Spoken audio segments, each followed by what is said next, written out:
Welcome to our celebratory evening on Women and Giving. More than once, she and I have joked that she is headstrong. But the truth is, Senator Mary Landrieu is heart-strong. That's the nicest thing anybody's ever said about my stubbornness. I love that. Thank you. I'm going to repeat it to my parents, to my husband, to my children. Thank you, Sally. And Edie, of course, if I'm a force of nature, maybe I'm a Category 2 storm. She's a Category 5. I did want to come by and be part of this wonderful reception and to really just acknowledge this book, Do Your Giving While You're Living. And there's a lot to be said about all the things that we do in our life, in our work, and accumulating whatever wealth or influence that we can throughout our life to be able to use it on behalf of others who are really less fortunate, who are not able to either accumulate wealth or influence. And I hope that you all will follow in the great tradition of many women from all walks of life, from every racial background, who have contributed in an extraordinary way to our country. Many of them will never be recorded. Many of their stories will not necessarily be forgotten, but are not oft repeated and maybe go, unknown or unheralded. And we understand that about women's contributions are not always acknowledged throughout history. Maybe that one day will change. It's certainly still that way and true today, and was, of course, even more true many decades ago. But we know what we do. We know what our friends do. We know what our mothers have done. We know what our aunts, we know, and hopefully what our daughters will do. So I'm just proud to be here, part of tonight, standing in this historic building, how we're trying to keep the spirit of this particular historic place alive. So thank you for inviting me to be a part of tonight, and it's wonderful to see particularly the young women who are here. Thank you, and God bless. Thank you, Senator Mary Landrieu from Louisiana. Please welcome our honoree tonight, Edie Frazier.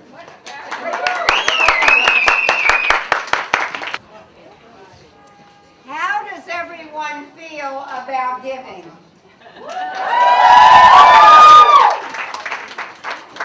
There's never been a more important time in this nation and the world. And to know that between Sewell-Belmont, the Girl Scouts, and the 50 organizations represented, and the millions and millions of hours that are donated, and the kinds of philanthropy represented, tonight we represent a movement and a sisterhood that is unparalleled. And it's what you can do today to make a difference tomorrow. It is just a joy to see not only all these organizations here representing all sorts of individuals, U.S. and around the globe, but we are indeed honored to have very special senators that join us. It is a sisterhood that they have. And one of our fondest is clearly the Amy Klobuchar of Minnesota, right? And it is our joy to see all she did before she came to the Senate in Minnesota, and now she's handling the whole state to make certain. And as she looks back as such a leader with a sense of joy, and if you know Amy, with a spirit and a sense of humor, she's always giving back. Amy Klobuchar.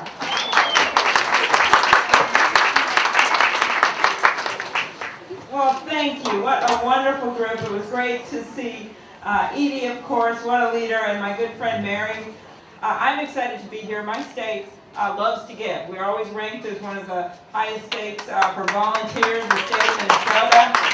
We started one of the first 5% clubs in the country where our corporations and individuals give 5%, some of them 10% of their pre-tax income, and we've worked very hard to build that into our civic culture in our state. And I guess part of that giving is when you find out you're the only senator for 4 months. You just have to give and give. I saw someone I actually saw someone on the tram the other day, this guy from Iowa. He said, you know what, Amy? He said, it's going to be fun. You know how I think about this? He said, North Dakota has 2 guys representing them in the U.S. Senate. South Dakota has 2 guys. Iowa has 2 guys. And Wisconsin has 2 guys. You just happen to be doing the work of 2 guys.